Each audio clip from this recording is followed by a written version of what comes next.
皮克斯世界展日本東京站攻略小貼士嚟啦！展覽會舉行到今年嘅10月12號，大家記住周一係休館噶。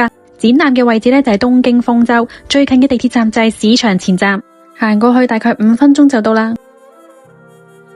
另外好多朋友關心究竟點樣去買飛，其實係有網址直接購買嘅，但係最後我都係唔成功，而且6月嘅時候呢搶飛比較犀利，我就揾咗代購買。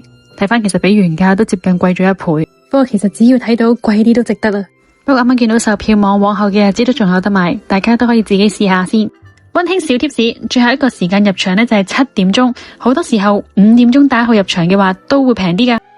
成功購票之後呢，你都會收到一個曲，到達日本之後去任何一間 7-Eleven 度都可以兌換翻門票，門票上面都會印埋入場時間，大家記住唔好遲啊，並唔係呢個時間之後都可以隨便入噶。如果大家驚肚餓嘅話呢，會場外面都有啲小食車，而展覽嘅出入口呢都有間餐廳，又或者大家都可以去我之前條片介紹過嘅千客萬來度揾食，嗰度好多嘢食噶。講到呢度係時候同大家聲音導航入展啦。出完門票之後，第一步就影翻張靚相啦。大家記住 keep 好張飛啊，因為走嘅時候大家都可以揀翻一張嚟留念啊。影下相再睇埋一條咁精彩嘅影片之後，就開始逐個園區入去睇啦。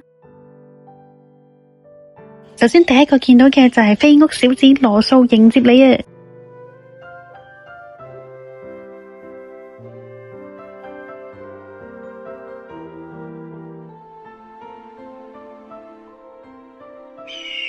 嚟到主打嘅 Toy Story 園區，梗係要做翻個玩具影下相啦。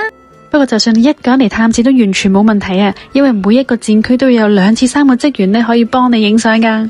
呢個安排我個人就覺得非常之貼心啦，而且非常之幫到我啊。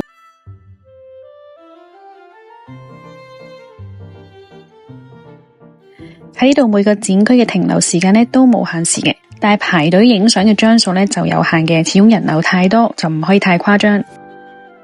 同埋提醒大家，如果要去洗手間嘅話，記住入展區之前就要去啦，因為裏邊係唔會有洗手間噶，同埋只會係單方向每個房間咁樣去，冇得翻轉頭噶，所以大家真係要睇夠感受夠先好離開啊。聽講每一個展區都有個隱藏小彩蛋嘅，12間房都有個位置隱藏咗皮克斯球噶，但係我影咗2個之後就唔記得咗啦。希望有朋友影到之後都可以分享俾我睇啦。行到最後就係避無可避嘅商店啦，喺呢度大家真係一定要預留多啲時間啊！特別你係 Toy Story 嘅粉絲，我自己覺得80%以上嘅產品都係 Toy Story。大家想睇有啲咩產品嘅話，就去下邊關聯嘅筆記度睇啦。如果你唔睇展嘅話呢，其實都可以入呢間限定商店嘅，由另一個門口入就得噶啦。另外 Pizza 嘅粉絲記住唔好忘記喺呢埲牆度打卡啦。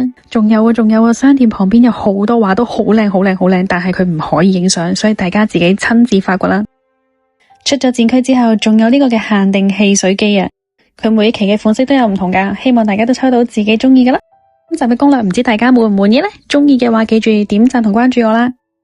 如果大家9月30號前去嘅話，我更加建議大家去埋附近嘅哆啦 A 夢展。而且想喺台場度玩返幾日嘅話呢，我更加有推薦嘅酒店。我係力睇 Carrie，希望大家都鍾意我嘅分享，我哋下次分享再見啦，拜拜。